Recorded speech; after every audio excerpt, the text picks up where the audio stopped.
Hello my cuties, welcome back to our channel SS kids TV. ఇవాళ చెప్పబోయే కథ పేరు మంచి రైతు. ముమ్మిడివరం అనే ఊరిలో సత్యనారాయణ అనే రైతు ఉన్నాడు. అతడు గొప్ప దయాగుణం కలవాడు. సముద్రానికి దగ్గరగా ఉన్న కొండపై అతడి పొలం ఉంది. కొండ దిగువ కూడా కొన్ని పంట పొలాలున్నాయి. తన పొలం నుంచి చూస్తే సముద్రం కనిపిస్తుంది. ఒకసారి కొండపై తన పొలంలో వరి కోసి కుప్ప వేస్తున్నాడు. సాయంత్రం అయ్యేసరికి పని పూర్తయింది. ఇంటికి బయలుదేరుతుండగా సముద్రం వైపు చూశాడు. కడలిలో నీరు బాగా వెనక్కి వెళ్ళిపోవడం గమనించాడు. అంతే, వెంటనే ఏదో ప్రమాదం జరగబోతుందని గ్రహించి కొండ కింద పొలాల్లో పనిచేస్తున్న వారిని బిగ్గరగా పిలిచాడు. ఎంత పిలిచినా వాళ్ళు రాకపోవడంతో ఏమి చేయాలో అని ఆలోచించి ఒక నిర్ణయానికి వచ్చాడు.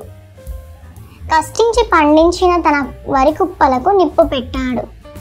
అది గమనించిన చుట్టుపక్కల వాళ్ళు, కింది పొలాల వారు కొండపైకి వచ్చారు. పైకి వస్తున్న తమ సంతోషంగా చూస్తున్న సత్యనారాయణ చూసి అందరికీ ఆశ్చర్యం వేసింది.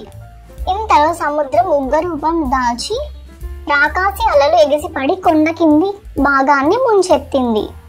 తన పంటను నష్టపోయి మరి తమ ప్రాణాలు కాపాడిన సత్యనారాయణకు అందరూ కృతజ్ఞతలు తెలిపారు.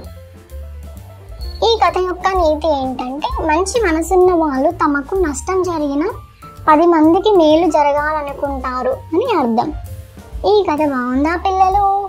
బాగుంటే లైక్ చేయండి. See you on next video. మరెన్నో కథలతో మరి మీ ముందుకు వస్తాను.